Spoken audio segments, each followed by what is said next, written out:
पाठ 10 शूलपाणी। यह प्राचीन कहानी सेवा, करुणा, धैर्य, अहिंसा और जीव मात्र के प्रति दया की भावना को जीवन का मूल मंत्र समझने वाले महावीर स्वामी के जीवन पर आधारित है।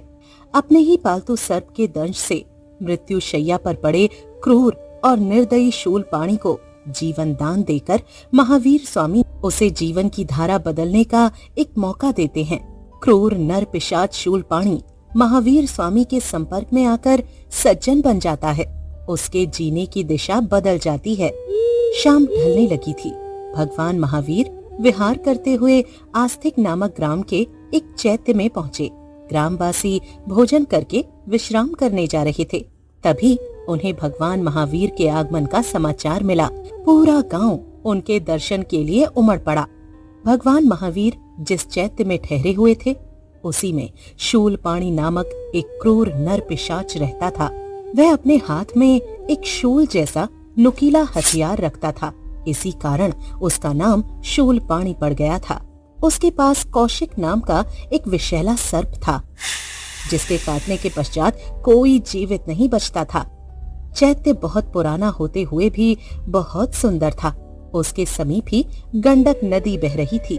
सामने रमणीक उपवन था।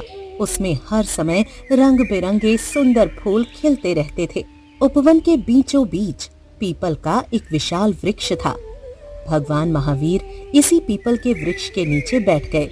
गांव वाले एक एक करके आते गए और उनके चरणों का स्पर्श करके उनके सामने भूमि पर बैठते गए। थोड़ी ही देर में वहां सारा गांव एकत्रित हो गया। भगवान महावीर ने उन्हें धर्मोपदेश दिया। गांव वालों को उनका उपदेश बहुत अच्छा लगा। उपदेश की समाप्ति पर भगवान महावीर ने लोगों से अपने अपने घर जाने को कहा, पर वे अपनी जगह से हिले तक नहीं। गांव वालों ने उनसे गांव में चलने का आग्रह किया। भगवान महावीर ने इनकार कर दिया। गांव के मुखिया बोले, प्रभु, इस चैत्य में एक नर पिशाच रहता है। वह बहुत निर्दयी है। जो भी रात में यहाँ ठहरता या इधर से गुजरता है, वह उसे मार डालता है। भगवान महावीर उनकी बात सुनकर मुस्कुराए और बोले, तुम चिंता मत करो, वह मेरा कुछ भी अहित नहीं कर पाएगा। इतना कहकर वे समाधि लगाकर बैठ गए। गांव वाले दुखी मन से लौट गए। कुछ समय पश्चात अंधेरा हो गया। शूलपाणी बाहर से लौटा। उपवन में एक व्यक्ति को समाधि लगाए बैठे देखकर चौंका। क्रोध से उसकी आंखें लाल हो उठी। वह भगवान महावीर को गालियां देने लगा। उसने उन्हें जान से मारने की धमकी भी दी। भगवान महावीर पर इसका कोई प्रभाव नहीं पड़ा। वे समाधि में स्थिर रहे।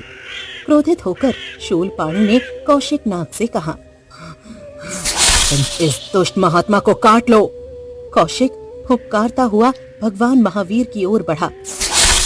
तभी भगवान महावीर ने शांत भाव से कहा, कौशिक, जरा सोचो, तुम क्या करने जा रहे हो? ऐसा करने से तुम्हें क्या लाभ होगा? भगवान महावीर की अमृतमयी वाणी सुनकर सर्प सम्मोहित हो गया। वह जहाँ का तहाँ रुक गया। शूलपाणी और अधिक क्रोधित हो उठा। वह चिल्लाया, कौशिक, तुम इस दुष्ट महात्मा के कहने में क्यों आ रहे हो? क्या इसी दिन के लिए मैंने तुम्हें पाला पोसा है? मैं नहीं जानता था कि तुम इतने धूर्त निकलोगे। अब मैं स्वयं इसका वध किए देता हूँ। शूलपाणी ने अपना शूल उठाया। जैसे ही उसने भगवान महावीर पर आक्रमण करना चाहा, कौशिक नाग ने उसे ही डस लिया। शूलपाणी धड़ाम से भूमि पर गिर पड़ा और तड़पने लगा। उसे तड़पता देखकर भगवान महावीर को बहुत दुख हुआ। उन्होंने कहा, शूलपाणी, घबराओ मत, मैं अभी जड़ी बूटी लाकर तुम्हारा उपचार करता हूँ। भगवान महावीर जंगल की ओर निकल गए। अंधेरा होने के कारण उन्हें बहुत परेशानी हो रही थी। फिर भी उन्होंने एक जड़ी बूटी खोज ही ली। जब वे लौटे तो गांव के बहुत से लोगों को वहां पाया। भगवान महावीर ने जड़ी बूटी घिसकर शूलपाणी का उपचार करना आरंभ किया तो गांव के मुखिया ने कहा, भगवान, इसे ना बचाएं। यह हत्यारा और पापी है। यह निर्दोष लोगों को सताता है, अतः इसे मर जाने दें। महावीर स्वामी ने कहा, तुम्हारा कथन ठीक है, पर इस समय शूलपाणी कष्ट में है। हमें कष्ट में जीव की मदद करनी चाहिए। शूलपाणी का स्वभाव है दूसरों को कष्ट देना और मेरा स्वभाव है दूसरों की मदद करना। लोग चुप हो गए। कुछ ही देर में शूलपाणी स्वस्थ हो गया। वह उठकर भगवान के चरणों में गिर पड़ा और बोला, प्रभु, मुझ अज्ञानी को क्षमा कर दे। मैं बहुत बड़ा पापी हूँ। मैं जानता हूँ कि मेरे अपराध क्षमा करने योग्य नहीं है। अब मैं आपकी शरण में आया हूँ। आप जो चाहें सजा दें।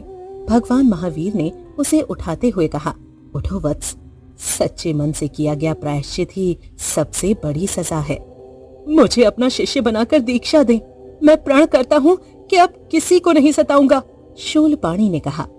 भगवान महावीर ने उसके सिर पर हाथ फेरते हुए कहा, वत्स, आज से तुम मेरे शिष्य हुए। भगवान तुम्हारा कल्याण करेंगे। मानवता की सेवा करना ही सबसे बड़ा धर्म है। यही तुम्हारे लिए दीक्षा है।